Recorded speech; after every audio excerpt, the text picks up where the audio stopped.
مجذوب علی رحمت کہتے ہیں بظاہر تو ہر شے میں بے حد صفائی، بظاہر تو ہر شے میں بے حد صفائی، مگر دل میں ہے گندگی انتہائی۔ بظاہر تو ہر شے میں چہرے کی صفائی، بدن کی صفائی، نہ جانے کتنی قسم کا صابن ہے، نہ جانے کتنی قسم کے پاؤڈر ہے، نہ جانے کتنی قسم کے شیمپو ہے، نہ جانے کتنی قسم کے کپڑے ہیں، کیا چال ڈھال ہے، کیا نئے نئے ڈیزائن ہے۔ مجذوب کہتا سب کچھ دیکھ لیا، بظاہر تو ہر شے میں بے حد صفائی، مگر دل میں ہے گندگی انتہائی۔ صلی اللہ علیہ وسلم نے فرمایا جمعے کا دن قیامت کی نشانی ہے، قیامت کا دن جس دن قائم ہوگا جمعہ ہی ہوگا۔ آج جمعہ تفریح کا دن ہے، آج جمعہ جوئے کا دن ہے، آج جمعہ شراب پینے کا دن ہے، آج جمعہ کھیل تماشا بے حیائی بدماشی کا دن لوگوں نے بنا لیا۔ ایک ہمارا ماحول ہے، آپ ذرا توجہ فرمائیں۔ جمعے کے دن فلموں میں رش ہے، جمعے کے دن سینما کے ٹکٹ کا رش ہے، جمعے کے دن VCR بہت زیادہ چلتے ہیں، جمعے کے دن ٹیلی ویژن پہ بڑا رش ہوتا ہے، جمعے کے دن بدماشی ہے، جوا ہے، بے حیائی، زیادہ سے زیادہ بے حیائی جمعے کے دن ہوتی ہے۔ حالانکہ حضور کریم صلی اللہ علیہ وسلم نے فرمایا جمعے کے دن ایک گھڑی ایسی آتی ہے جو مانگو وہی ملتا ہے، جس حال میں کچھ کوئی مشغول ہوگا وہی اس کی زندگی کا مستقل ذریعہ بن جائے گا۔ کون سمجھائے تمہیں کس کے اندر طاقت اور جرت ہے کہ قوم کے دھارا پھیر سکے اور قوم کے رخ کو پھیر سکے؟ کون پھیر سکتا ہے؟ اس لیے قرآن کریم نے بار بار للکارا اور فرمایا افلم یہد لہم کم اہلکنا قبلہم من القرون، کرنے والوں، بدماشی کرنے والوں، بے غیرت کمینوں، باداؤ، جب میرا قہر جوش میں آئے گا پھر ایک دو کو نہیں، پھر بستی کی بستی، ملک کے ملک اجاڑ کے رکھ دوں گا۔ افلم یہد لہم کم اہلکنا قبلہم من القرون،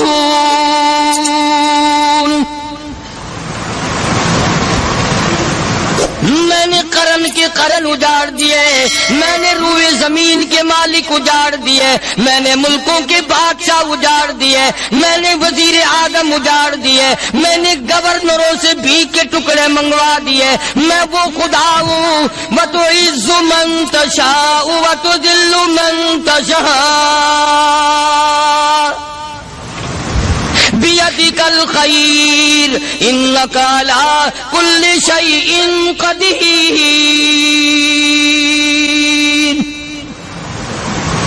سارا نظام میرے ہاتھ میں ہے، تبارک الذی بیدہ الملک، برکتیں میرے پاس ہے، رحمت میرے پاس ہے، خیر میرے پاس ہے، بھلائی میرے پاس ہے، سلامتی کے خزانے میرے پاس ہے، امن کے خزانے میرے پاس ہے۔ وہو علی بیدہ الملک، ملک میں راج میرا، وہو علی کل شیء قدیر۔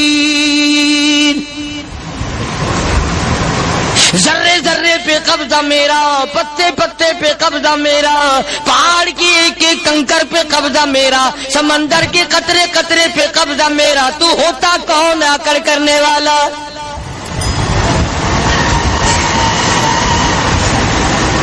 غور نہیں کرتے، سوچتے نہیں ہیں کہ کلام الہی ہمیں کیا بتانا چاہتا ہے۔ جناب عثمان رضی اللہ تعالیٰ عنہ فرماتے ہیں اور لوگوں میں نے ساری زندگی گزار دی اسلام کے بعد، جس دن سے میں نے کلمہ پڑھا آخری دم تک کوئی جمعہ ایسا نہیں، کوئی جمعہ ایسا نہیں گزرا اللہ کے نام پر میں نے ایک غلام خرید کے آزاد نہ کیا ہو۔ پہلے لوگ بھی جمعے کے دن درود پاک کی کثرت کرتے تھے، خیرات کیا کرتے تھے کہ 8 دن کا کفارہ ہو جائے۔ اللہ تبارک و تعالی راضی ہو جائے. آج کے دن قیامت آئے گی، نہ جانے میرا کیا حال بنے گا، کن لوگوں میں میرا شمار ہوگا. مدنی کریم صلی اللہ تعالی علیہ وسلم کا دربار لگا ہوا ہے، مجلس ہے آقا مدنی صلی اللہ علیہ وسلم کی. وہ کتنے مقدروں والے جوان تھے جو اپنے محبوب صلی اللہ علیہ وسلم کی مجلس میں بیٹھتے تھے. وہ کتنے خوش بخت اور خوش نصیبے والے لوگ تھے جو اپنے آقا کے سامنے بیٹھتے تھے. حضور کریم صلی اللہ علیہ وسلم نے فرمایا مجھے 3 چیزوں سے بڑی محبت ہے، 3 چیزیں بڑی پیاری لگتی ہیں، 3 چیزیں دنیا میں بڑی مرغوب ہیں مجھے. فرمایا ایک نماز میری آنکھوں کی ٹھنڈک ہے. سرکار کی پسندیدہ بات سنو، فرمایا نماز میری آنکھوں کی ٹھنڈک ہے. جو نماز پڑھتا ہے وہ میری آنکھوں کو ٹھنڈا کرتا ہے، جو نماز نہیں پڑھتا کیا مطلب، وہ مجھے رنج دیتا ہے. اور جامع ترمذی میں ایک حدیث موجود ہے، ارشاد ہے حضور کریم سب کہہ دو صلی اللہ علیہ وسلم کا، فرمایا کہ ہر پیر کے دن، ہر جمعرات کے دن ہر امتی کا نامہ اعمال میرے سامنے پیش کیا جاتا ہے. ہر امتی کا اعمال نامہ سرکار کے سامنے کر دیا جاتا ہے. تیرے فلاں امتی کا یہ عمل ہے. ذرا مسجد میں بیٹھے ہو، قبلے کی طرف منہ کیے بیٹھے ہو، لوگوں سوچو تو صحیح ہمارے اعمال نامے دیکھ کر آقا کو کتنا رنج ہوتا ہوگا، ہمارے کردار دیکھ کر، ہماری روسیائی کو دیکھ کر آقا کو کتنا رنج پہنچتا ہوگا صلی اللہ علیہ وسلم. ارے ہم نے حضور کی ذات اقدس کو رنج پہنچایا، پریشانی پہنچائی، تکلیف پہنچائی. پرواہ نہیں کرتے نمازوں کی، نوجوان بھی بوڑھے بھی حج کر کے بھی نماز پڑھتے لوگ. اور اب تو ویسے بھی دانا بینا لوگ ہیں. تو آپ نے ارشاد فرمایا کہ میری آنکھوں کی ٹھنڈک نماز میں ہے. 3 چیزیں مجھے پیاری ہیں پوری دنیا میں، 3 چیزیں پسندیدہ ہیں میری. سب سے پہلی فرمایا نماز میری آنکھوں کی ٹھنڈک ہے. قرۃ عینی فی الصلاۃ او کما قال النبی صلی اللہ علیہ وسلم. فرمایا جس آدمی، جس امتی کا یہ دل کرے کہ میں نبی کی آنکھ ٹھنڈی ہو، اسے چاہیے کہ نماز پابندی سے پڑھے. دوسرا فرمایا وفادار عورت مجھے بڑی پسند ہے. حضور کریم صلی اللہ علیہ وسلم نے فرمایا وفادار عورت، ہائے ہائے ہماری ماؤں سے زیادہ وفادار کون ہوں گی. جناب عائشہ صدیقہ رضی اللہ تعالیٰ عنہ فرماتی ہیں کالی کملی والے کے گھر میں 3 مہینے چولہے میں آگ نہیں جلتی تھی.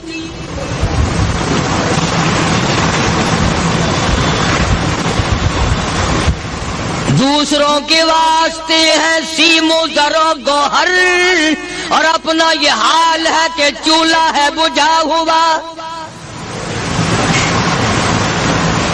جناب عائشہ صدیقہ رضی اللہ تعالیٰ عنہ فرماتی ہیں ہمیں 24 گھنٹے میں 1 پانی کا پیالہ اور 1 کھجور کا دانہ ملا کرتا تھا.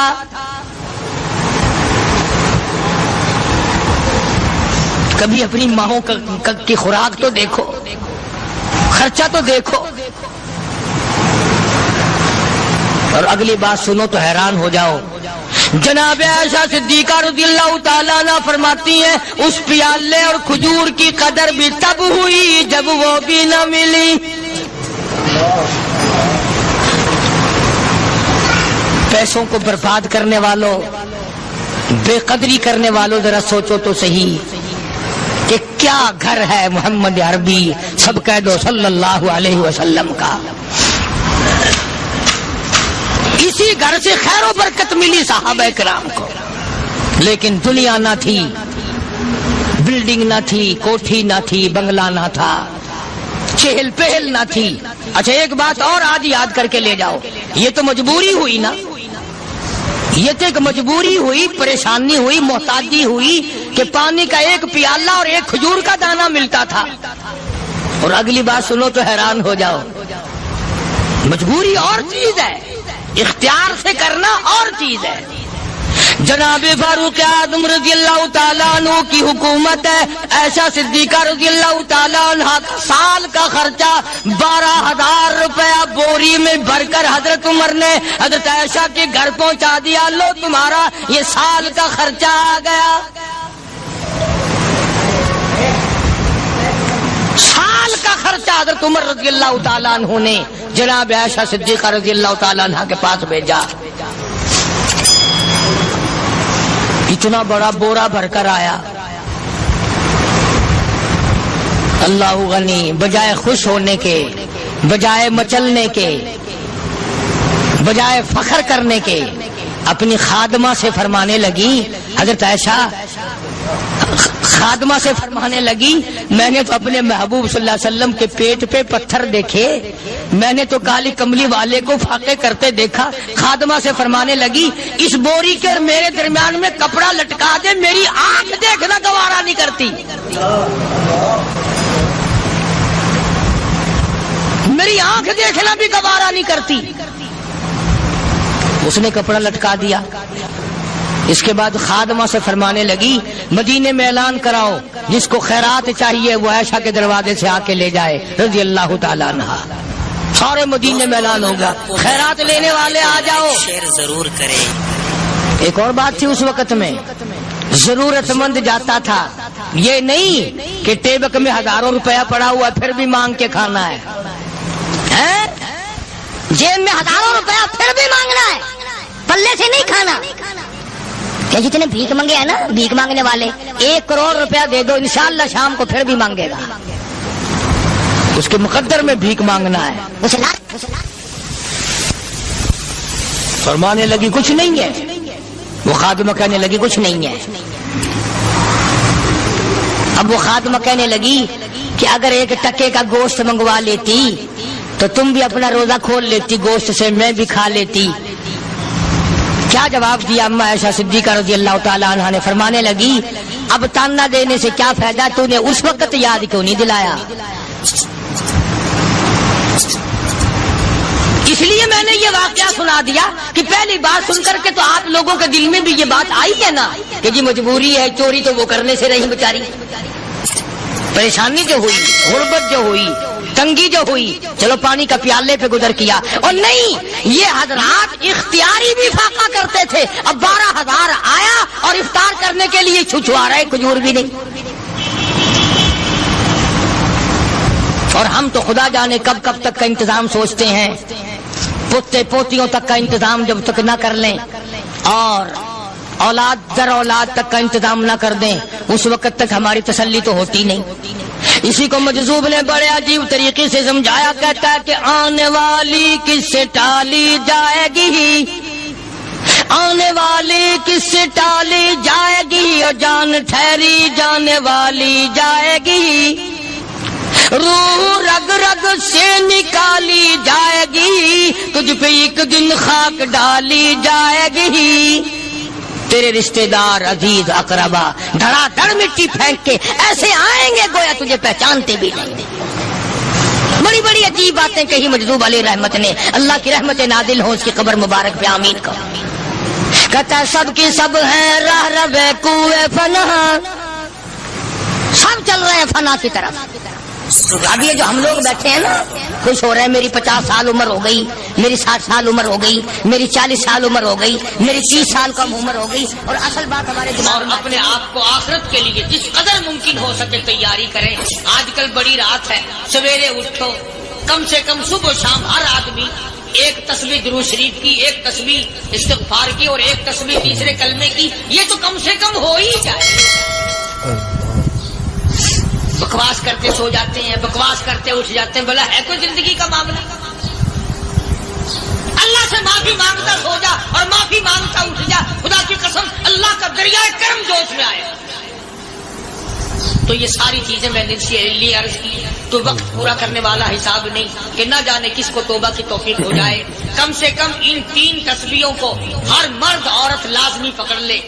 ایک تسبیح درود شریف کی، ایک تسبیح سبحان اللہ والحمدللہ ولا الہ الا اللہ واللہ اکبر ولا حول ولا قوۃ الا باللہ العلی العظیم، اور ایک تسبیح استغفر اللہ الذی لا الہ الا هو الحی القیوم واتوب الیہ یا استغفر اللہ ربی من کل ذنب واتوب الیہ، اور ایک تسبیح درود شریف کی اللہم صلی علی سیدنا مولانا محمد وعلی آل سیدنا مولانا محمد مبارک وسلم وصلی علیہ. جب ایک مرتبہ درود بندہ پڑھے گا 10 بار اللہ کی رحمت آئے گی، 10 گناہ معاف ہوں گے، 10 درجے بلند ہوں گے، 10 خطائیں معاف کر دی جائیں گی. تو کتنا بڑا اجر ہے. خصوصاً بوڑھوں کو چاہیے کہ وہ گپوں میں اپنا وقت خراب نہ کریں. خدا کی قسم قبر میں جانے کے بعد تجھے ایک سانس کی مہلت. پر مجھے اس بات کا افسوس ہے کہ آپ لوگ پورا مضمون سننے کی کوشش نہیں کرتے، بلکہ بعض لوگ بالکل اخیر میں سر سے، ایک ہے جمعے کی فضیلت حاصل کرنا، ایک ہے جمعہ پڑھنا، ایک ہے سیروں نہاونا. اس میں بڑا فرق ہے. ایک ہے سر سے اتارنا اور ایک ہے اس کی فضیلت کا حاصل کرنا. حدیث پاک میں آتا ہے کہ جمعے کے دن فرشتے دروازے پہ کھڑے ہو کر کے حاضری لگاتے ہیں. ہاں، اللہ صاحب مل کی ٹیکسٹائل مل کی حاضری کا تو پتا ہے، مسجد کی حاضری کا کوئی پتا نہیں.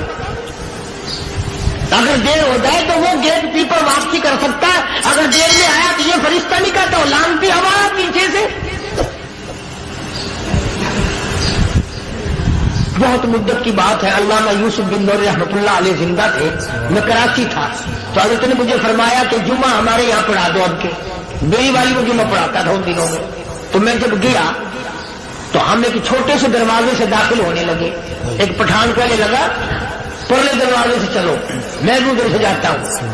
میں نے کہا کیوں؟ کہنے لگا فرشتہ ادھر رجسٹر لیے کھڑا ہے، تم ادھر سے گھس جاؤ گے تمہارا حاضری نہیں لگے گا. تو کہنے لگا فرشتہ بڑے گیٹ پہ کھڑا ہے، ادھر چلو. تو کم سے کم اس پٹھان کا تو یہ عقیدہ ہے کہ فرشتہ کھڑا ہے، اور تمہارا خیال یہ ہے کہ جمعے کے دن نہ فرشتہ ہے نہ خدا ہے، کوئی بھی نہیں ہے. اس لیے سیرت النبی صلی اللہ علیہ وسلم کا عنوان شروع ہوگا. مفتی آؤ پورا مضمون سنو تاکہ لطف آئے، دل و دماغ بنے. اور عقیدہ میں نے تمہیں بتا دیا، لا الہ الا اللہ، خدا کے سوا الہ کوئی نہیں، مشکل کشا کوئی نہیں، پیدا کرنے والا کوئی نہیں، فصل میں، دکان میں، کارخانے میں اس کے سوا برکت دینے والا کوئی نہیں. اور یہ بات بتائی کس نے؟ محمد الرسول اللہ صلی اللہ علیہ وسلم. ہمارے نبی حضرت محمد الرسول اللہ صلی اللہ علیہ وسلم نے ہمیں یہ بات بتائی. خدا کے بعد خدا کوئی نہیں، مصطفیٰ کے بعد نبی کوئی نہیں. حضور صلی اللہ علیہ وسلم کے بعد کوئی کسی قسم کا جو نبوت کا دعویٰ کرے وہ کافر ہے، دجال ہے، بے ایمان ہے، وہ خنزیر سے بدتر ہے جو میرے آقا کے ختم نبوت کے تاج کو ہاتھ لگائے گا. فرمایا لہم قلوب لا یفقہون بہا. اللہ پاک جل شانہ فرماتے ہیں جس کا دل قرآن کریم سمجھنے کا عادی نہیں، لہم قلوب لا یفقہون بہا، جس کا دل قرآن سمجھنے کے لیے تیار نہیں، وَلَهُمْ أَعْيُنٌ لَا يُبْصِرُونَ بِهَا، جس کا کان اللہ کا قرآن سننے کے لیے تیار نہیں. أَمْ لَهُمْ آذَانٌ لَا يَسْمَعُونَ بِهَا، أَمْ لَهُمْ آذَانٌ يَسْمَعُونَ بِهَا، جس کا کان خدا کا قرآن سننے کو تیار نہیں. خدائی فیصلہ سنو، اللہ کے قرآن کا فیصلہ سنو، اللہ کے کلام کا فیصلہ سنو. جس کا کان میرا کلام سننے کے لیے تیار نہیں، جس کو میرا قرآن سن کے مزہ نہیں آتا، جس کو میرا کلام سن کے حلاوت نہیں آتی، جس کو میرا کلام سن کے لذت نہیں آتی، جس کی روح تازی نہیں ہوتی، جس کو لطف نہیں آتا، جس کو کیف نہیں آتا، جس کو سرور نہیں آتا، جو میرا قرآن سننے کو تیار نہیں، جو میرا قرآن آنکھوں سے دیکھنے کو تیار نہیں، جو میرا قرآن سننے سمجھنے کے لیے تیار نہیں. آؤ پھر خدائی فیصلہ سنو. فرمایا اولئک کالانعام،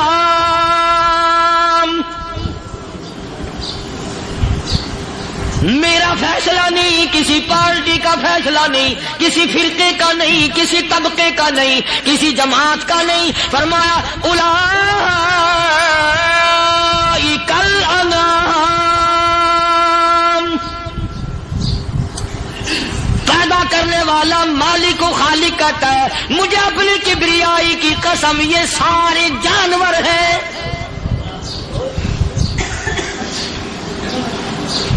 یہ سارے کے سارے جانور ہیں، یہ درندے ہیں جو ایک دوسرے کو چیر پاڑ کر کھاتے ہیں، یہ درندے ہیں جو ایک دوسرے کا خون پیتے ہیں. فرمایا بل ہم اضل، جانوروں سے بھی بدتر.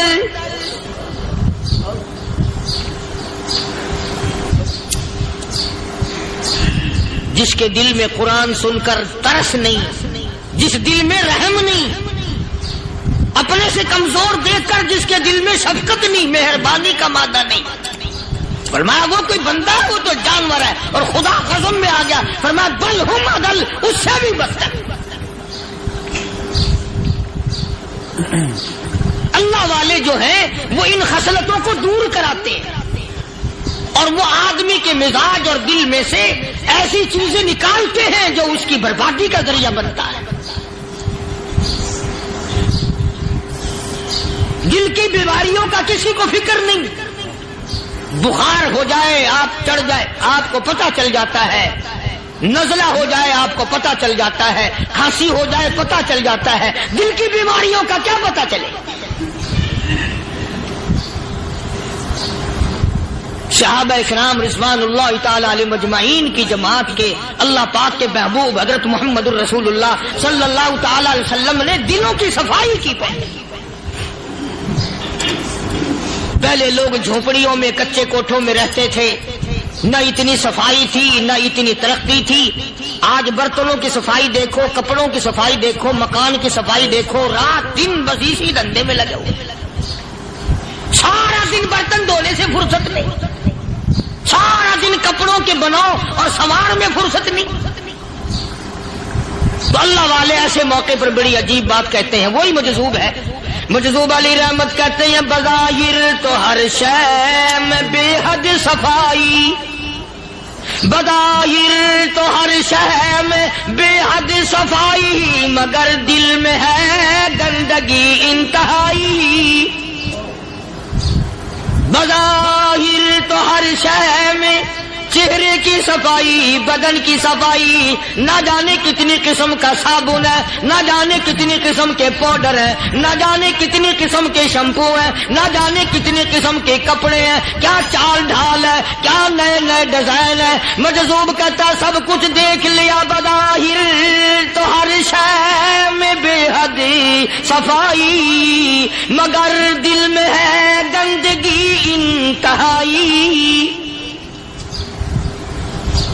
جس یار کی بیٹھک میں بیٹھ کے کھانا کھایا، جس رشتہ دار کی بیٹھک میں بیٹھ کے کھانا کھایا، اسی کی بہن کو دیکھ کر آبرو پہ ڈاکہ ڈالنے کا پروگرام ہے. جس دوست کے گھر میں بیٹھ کے کھانا کھایا، اسی دوست کی بیوی کی عزت لوٹنے کا پروگرام ہے.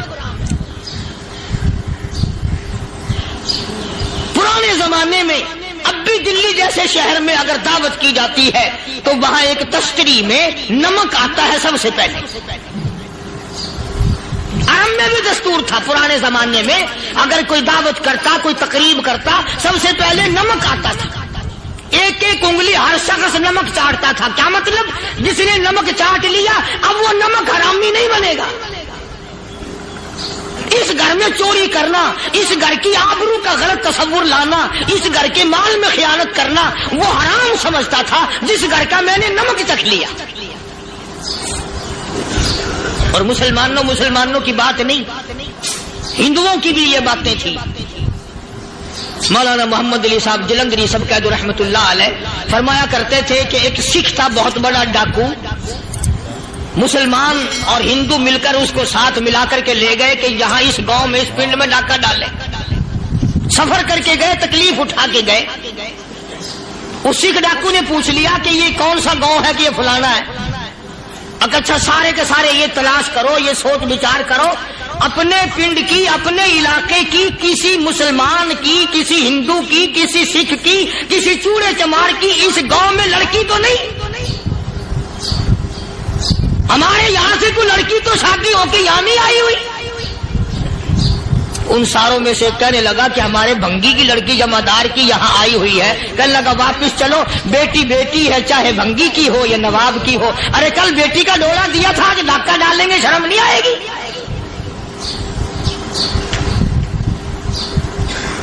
آج وہ تصور کہاں چلے گئے؟ اور ہم سب روتے پھرتے ہیں، سکون نہیں، سکون نہیں، اطمینان نہیں. ارے اطمینان آئے گا کیسے؟ ہمارے دل بے ایمان ہے، نیتیں خراب ہے، آئے گا کہاں سے؟ صحابہ کرام رضوان اللہ تعالی علیہ مجمعین کی جماعت نے اس قدر اس بات پہ محنت کی اور کوشش کی کہ غلط لقمہ بھی پیٹ کے اندر نہ چلا جائے. چنانچہ میں علی الاعلان کہتا ہوں، 1,29,000 صحابہ کرام، کالی کملی والے کے دیوانے اور پروانے، حضور کے یار جانثار، حضور کے ساتھ فاقہ کھانے والے، فاقوں مرنے والے، پتھر کھانے والے، اپنے بچوں کے ٹکڑے ہوتے ہوئے دیکھ کر لا الہ الا اللہ محمد الرسول اللہ کی صدا بلند کرنے والے صحابہ کرام کا یہ حال تھا. پیدل سفر کر کے جاتے تھے یہودی عیسائی، شام نکل گئے، فلسطین نکل گئے، ہندوستان آ گئے، 2 سال لگ جاتے تھے. اپنی جوان بیٹیوں کو مسلمانوں کے گھروں میں چھوڑ کے آ جاتے تھے. کبھی نگاہ نبوت نے جن کو رنگ دیا تھا، کبھی کسی صحابی پہ ذرہ برابر الزام نہیں لگا. ان یہودیوں کا، ان عیسائیوں کا یہ عقیدہ تھا کہ محمد صلی اللہ علیہ وسلم کے جو غلام ہیں، ان کی نگاہ بھی پاک ہے، ان کے دل بھی پاک ہیں، ان کے ارادے بھی پاک ہیں، ان کے ہاتھ بھی پاک ہیں.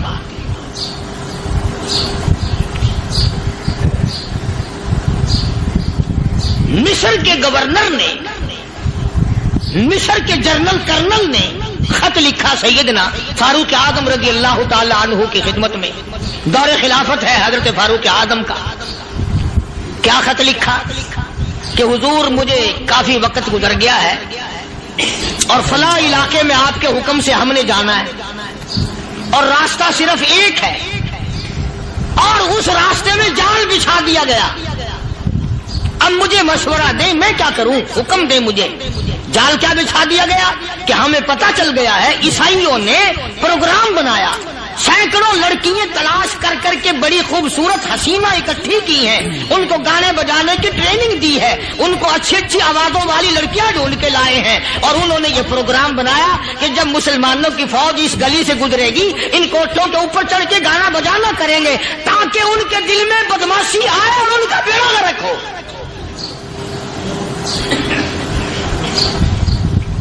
کبھی کافر کا یہ عقیدہ تھا کہ مسلمان کا دل بگڑا تو یہ گیا، اس کی نیت میں خرابی آئی اور یہ تباہ ہوا. جناب فاروق اعظم رضی اللہ تعالیٰ عنہ نے اسے یہ خط نہیں لکھا کہ تو قرآن پڑھا کر، تو نفل پڑھا کر. امیر المومنین خلیفۃ المسلمین سیدنا فاروق اعظم رضی اللہ تعالیٰ عنہ نے اپنے جنرل کرنل کو خط لکھا کہ اس میں لمبی چوڑی فکر کی کوئی بات نہیں، اس میں کوئی پریشانی والی بات نہیں، کوئی سوچ و بچار والی بات نہیں. سارے تیری فوج میں، تیری کمان میں مسلمان ہیں، سب کو اکٹھا کر لے، ساروں کو اکٹھا کر کے قرآن کریم کے سورت نور کی 2 آیتیں سنا دے.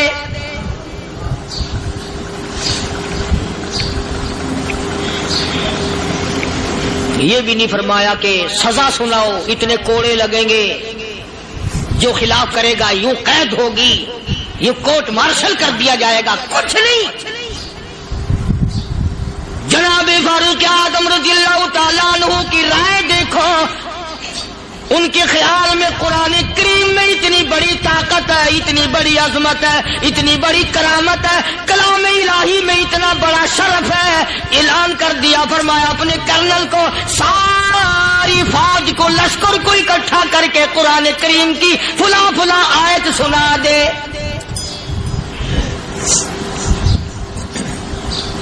اور اس کے بعد بے دھڑک فوج کو، لشکر کو اسی راستے سے گزار کے لے جا. بے دھڑک لے جا. ہائے کبھی قرآن کی 2 آیتوں سے کام بن جاتا تھا، اب سارے قرآن سے میرا تیرا کام نہیں بنتا.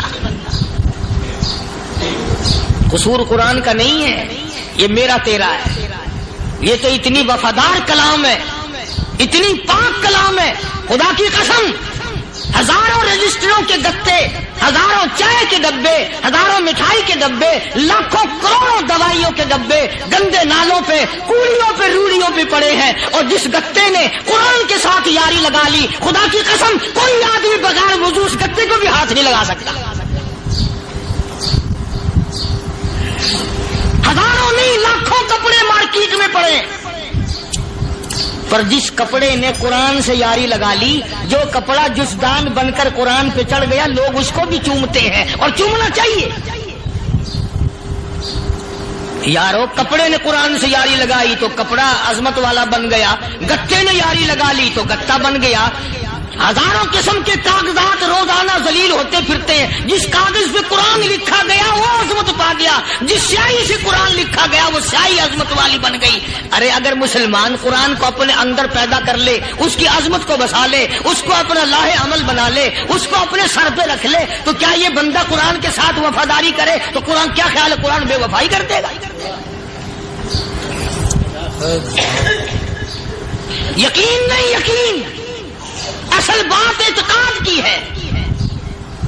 یقین کا تو یہ عالم بنا ہوا ہے کہ اگر کوئی چوری کا معاملہ ہو جائے اور کسی پر شبہ ہو، اگر اسے کہو کہ قرآن اٹھا دے تو دیر نہیں لگائے گا، اور اگر کہے کہ فلانی خانگاہ کا کنڈا مار دیا تو یہ کام میں نہیں کرتا. خانگاہ کے کنڈے پہ ایمان ہے، قرآن پہ ایمان نہیں. اس پر یقین ہے کہ پیر اندھا کر دے گا، اور یہاں یقین نہیں کہ جس خدا نے پیدا کیا اگر میں نے جھوٹا قرآن اٹھایا تو وہ برباد کر دے گا.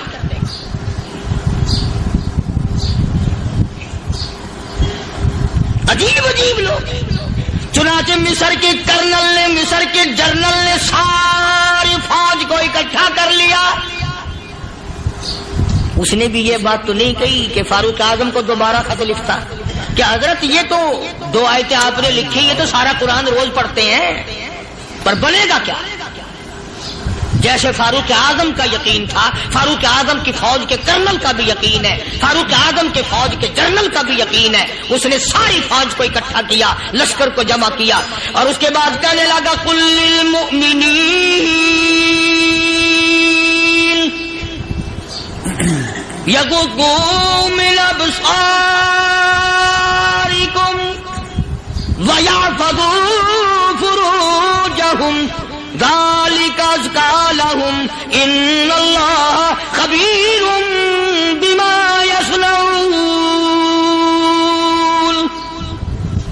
او لوگو، خدا تمہیں کہتا ہے اپنی آنکھوں کی حفاظت کرو.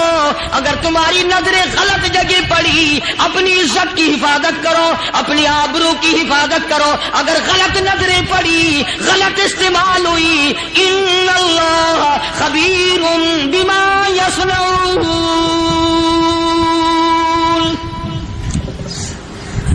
اللہ پاک تمہارے ساتھ ساتھ ہے، وہ ہر چیز کو دیکھتا جائے گا، وہ ہر چیز تمہاری دیکھے گا. چنانچہ تاریخ شاہد ہے، ابن حشام نے لکھا ہے، ابن خلدون نے لکھا ہے، اور کئی مورخین نے لکھا ہے کہ جب مسلمان جنرل نے، مسلمان کرنل نے اپنی فوج کو قرآن کی 2 آیتیں سنائی اور اس کے بعد حکم دیا چلو، تمام کا تمام لشکر چل رہا ہے. ادھر ڈھول بجا، دھماکے بجے، گانا شروع ہوا، گانا بجانا شروع ہوا، ساری فوج نکل گئی، سارا لشکر چلا گیا. لڑکیوں نے دیکھا کہ یہ تو ختم ہو گئے، نیچے آواز دے کے کہنے لگی اور جانے والوں یہ ساری فوج کئی اندھوں کی فوج تو نہیں.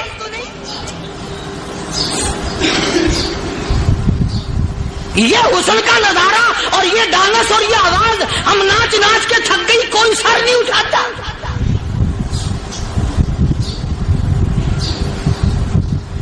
اور آج دیکھ لیں آپ، ہر گھر کے اوپر وہ لگا ہوا ہے ایریل،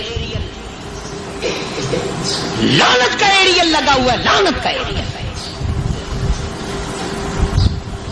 حاجیو تم کیا کہتے ہو کہ ہمارے گھر کا اس میں کیا بگڑے گا؟ خدا کی قسم وہ بگڑتا ہے، وہ دیمک لگتی ہے، وہ تباہی پھرتی ہے، تمہیں پتہ بھی نہیں چلتا. تم نے کیا سوچ رکھا ہے؟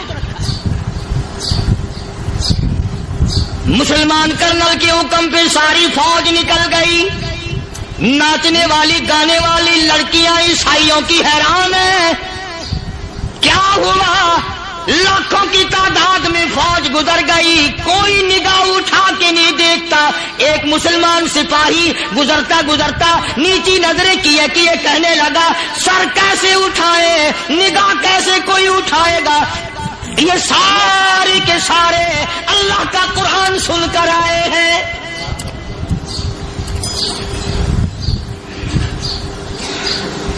کیسے کوئی نگاہ اٹھائے گا؟ کیسے کوئی سر کو اٹھائے گا؟ یہ سارے کے سارے اللہ کا قرآن سن کر آئے ہیں. ان کا عمل ہوا نا قرآن پہ، ان کے عمل کا کتنا بڑا اثر پڑا.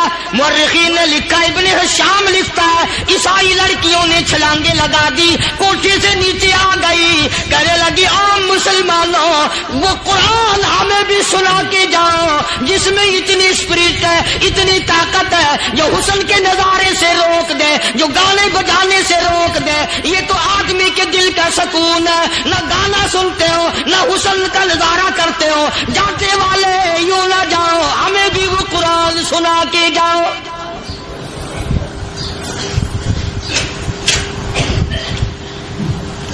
اس قرآن میں کتنی بڑی طاقت ہے، وہ کتنی عظمت ہوگی اس میں، اس کلام میں کتنی برکت ہوگی جس کلام میں یہ تاثیر ہے کہ وہ ایسی ایسی چیزوں سے روک دیتا ہے. چنانچہ ایک مسلمان سپاہی چلتا بھی جاتا ہے اور کہنے لگا وَقُلْ لِلْمُؤْمِنِينَ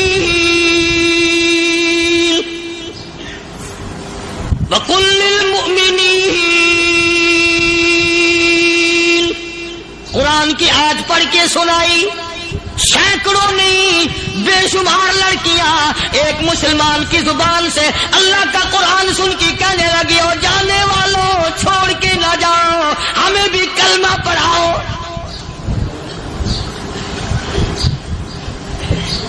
جتنی بھی وہ ناچنے گانے والی تھی تمام کی تمام کلمہ پڑھ کر مسلمان بن گئی. اور مورخین نے لکھا ہے آخری دم تک قرآن کی شیدائی اور دیوانی بن کے گزری ہے. پھر وہ لڑکیاں جو رات دن حسن و جمال کا پیکر بنی رہتی تھی، علماء نے لکھا ہے جب موت آئی ایک ایک کے بدن میں کپڑے لباس میں موت آئی تو 50-50 ٹاکی لگی ہوئی تھی.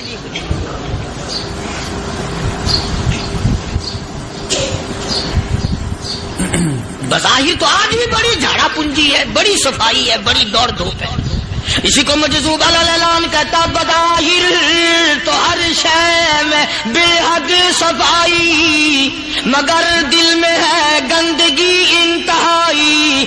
کبھی اس کے دھوکے میں آنا نہ بھائی، یہ سب ہے رعائی، یہ بس ہے رعائی. یہ تو چیز ہی کچھ نہیں.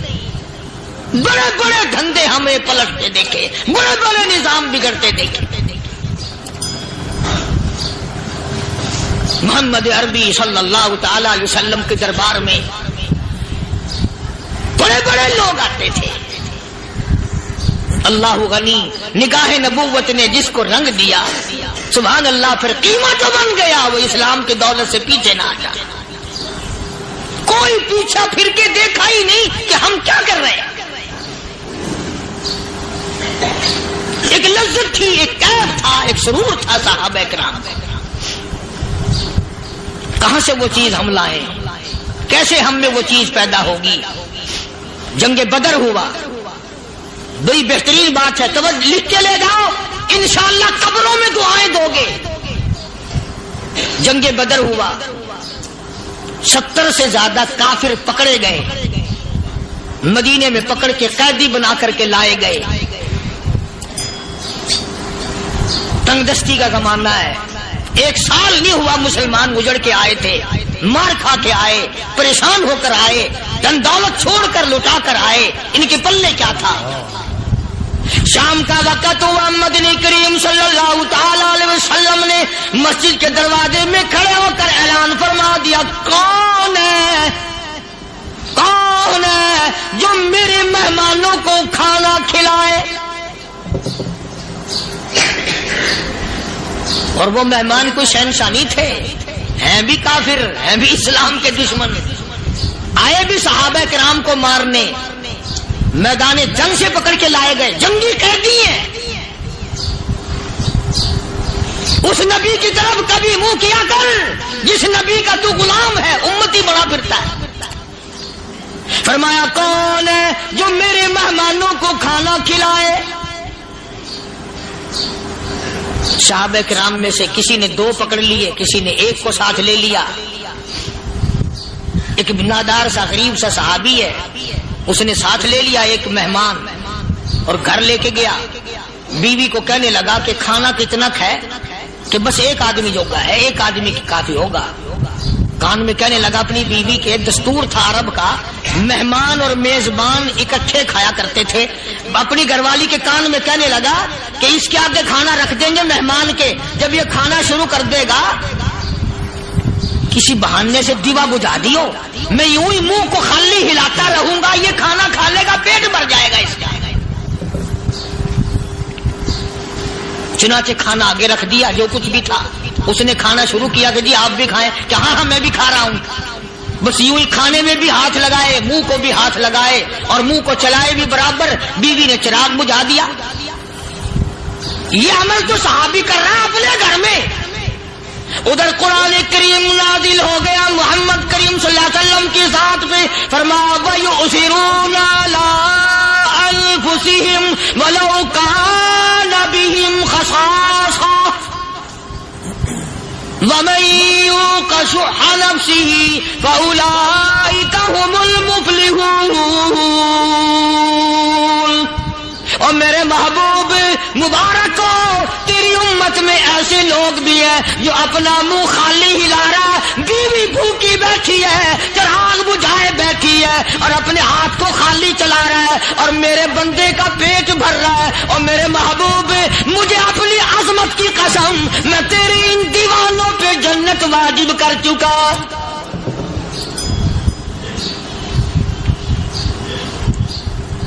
اب حضور صلی اللہ علیہ وسلم نے تو ان کو نہیں سکھایا تھا کہ تو جا کے ایسا کرنا، قدرتی مزاج ایسا بنا دیا تھا۔ ایک اور موقع آیا مدینے پاک میں، جنگی قیدی اور جگہ سے اسی طرح سے آئے۔ ایک صحابی ایک اور آدمی کو، جنگی قیدی کو کافر میں گھر لے گیا۔ بیوی کہنے لگی کہ 1 ہی آدمی کا کھانا ہے بس، انہوں نے کہا اس کو دے دو۔ وہ کافر جنگی قیدی کہنے لگا جی آپ بھی کھائیں، کہنے لگا بھی بات ہے صاف، 1 آدمی کا کھانا ہے، تو کھانا کھا، میں درخت کے پتے چبا لیتا ہوں۔ وہ کہنے لگا میں کھاؤں گا پتے۔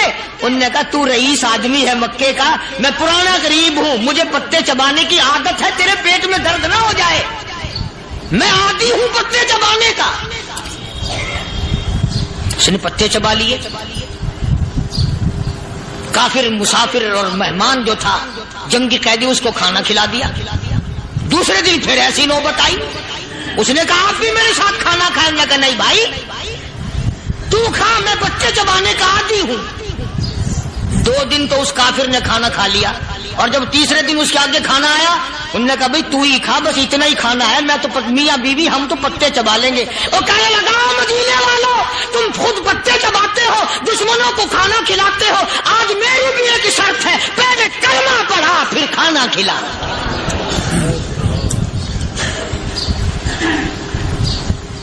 آج میری بھی ایک شرط ہے۔ 2 دن کے عمل نے کفر کو مٹا دیا، اسلام چمک گیا۔ 2 دن کے عمل نے، میرا تیرا 60 سال کا عمل ہے، کبھی کسی کافر کو مسلمان بنایا؟ الٹے ہی کام، ہر غلط، ہر معاملہ الٹا ہی ہے۔ ہر آدمی بیزار ہوتا ہے، یار دین تو کچھ نہیں، یار اسلام کچھ نہیں، یارو ایمان کچھ نہیں۔ اسی کو قرآن کریم نے للکار کے آواز دے کے فرما دیا اولادوں ایسی گڑبڑ نہ کرو ورنہ میں وہ خدا ہوں فأخذتكم الصاعقة وأنتم تنظرون۔ جبریل امین نے ایک چیخ ماری، ساری قوم کے جگر پھٹ گئے۔ میں وہ خدا ہوں، لا تركضوا وارجعوا إلى ما أترفتم فيه ومساكنكم لعلكم تسألون۔ جبریل امین نے ایک چیخ ماری، ساری قوم کے جگر پھٹ گئے۔ میں وہ خدا ہوں، لا تركضوا وارجعوا إلى ما أترفتم فيه ومساكنكم لعلكم تسألون۔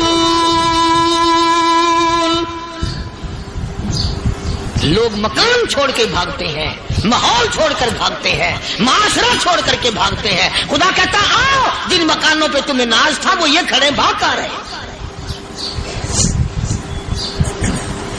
اسی کو قرآن کریم کہتا ہے ان الذین قالوا ربنا اللہ ثم استقاموا، وہ آدمی جس نے لا الہ الا اللہ محمد الرسول اللہ صلی اللہ علیہ وسلم پڑھا، اللہ کی توحید کا اقرار کر لیا، او میرے مالک تیرے سوا میرا کوئی مشکل کشا نہیں، حاجت روا نہیں، میرے دل کے بھید کو جاننے والا نہیں، میری بگڑی بنانے والا کوئی نہیں، اجڑوں کو بسانے والا کوئی نہیں، کھیتی کو آباد کرنے والا کوئی نہیں، ایک دانے سے سینکڑوں دانے بنانے والا تیرے سوا کوئی نہیں.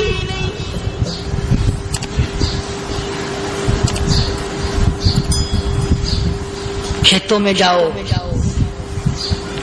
کبھی یہ تو سوچو کہ دنیا میں حکومتوں نے کتنے مل لگا رکھے ہیں، چینی کے شکر کے کتنے مل ہیں، کتنے ڈیپو ہیں، پھر بھی قلت ہو جاتی ہے.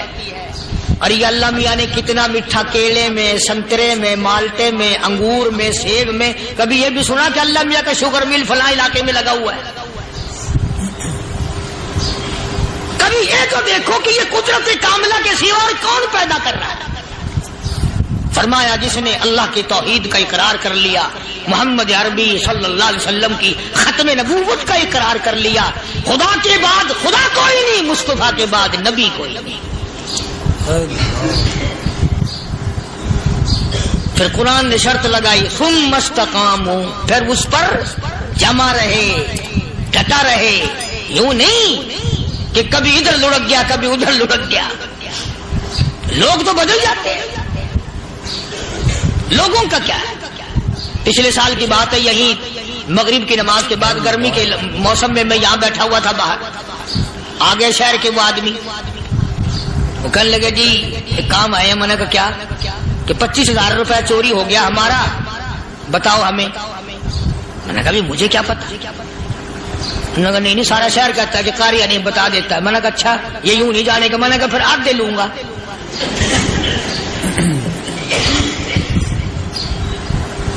$25,000 گم ہوئے ہیں نا، 12.5 میرے 12.5 تمہارے.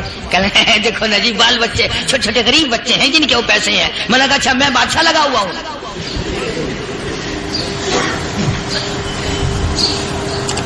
انہوں نے کہا جی سودا مہنگا. میں نے کہا پھر کہیں اور چلے جاؤ. جتنا میں نے سمجھایا نہیں ماننا کہ اگر ہمیں یوں پتہ چل جائے مولویوں کو ولیوں کو تو پھر یہ لاکھوں کروڑوں پولیس والے رکھنے کی ضرورت ہے بھلا؟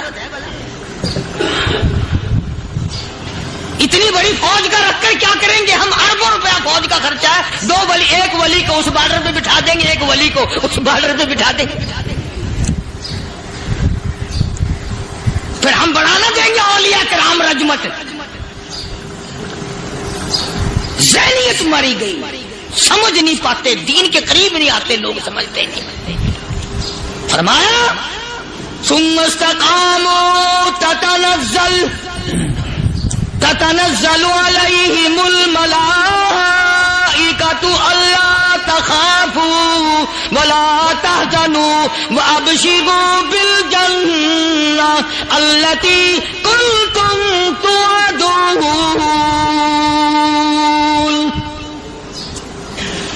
قرآن کہتا ادھر ولی کی موت آتی ہے، ایسا آدمی جو اپنے کلمے پہ جمع رہے، شرک و بدعت کی لعنت سے بچے، کفر و نفاق سے بچے.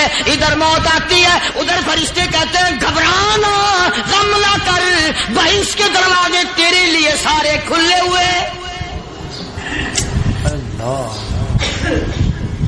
وَلَكُمْ فِيهَا مَا تَشْتَهِي أَنفُسُكُمْ وَلَكُمْ فِيهَا مَا تَدَّعُونَ. فرمایا ہم تمہاری ہر اس تمنا کو پورا کریں گے، ہر اس آرزو کو پورا کریں گے. جو مانگو گے وہی ملے گا، جو کہو گے وہی دیا جائے گا. نحن اولیاؤکم فی الحیات الدنیا وفی الآخرہ. ہم دنیا میں بھی تمہارے کارساز ہیں، ہم آخرت میں بھی تمہارے کارساز ہیں، ہم دنیا میں بھی تمہارے دوست ہیں، آخرت میں بھی تمہارے دوست ہیں، اور خدا کے یہاں وہ انعام ملے گا۔ اللہ غنی، رائی کے دانے کے برابر نیکی کی ہوگی، جب پڑھا پہاڑوں کے برابر ثواب ملے گا تو آدمی حیران ہوگا، یا اللہ تیرے جیسا بینک تو کسی کا بھی نہیں، رائی کا دانہ لے کر پہاڑ واپس۔ دوستو یقیناً یہ بیان آپ حضرات کو بہت اچھا لگا ہوگا۔ اللہ تعالیٰ ہم سب کو دین پر چلنا آسان فرمائے۔ حضرات اگر آپ حضرات پہلی مرتبہ ہمارے چینل پائے ہیں تو اس چینل کو سبسکرائب کریں، لائک کریں، شیئر کریں۔ جزاک اللہ خیر و احسن جزاک۔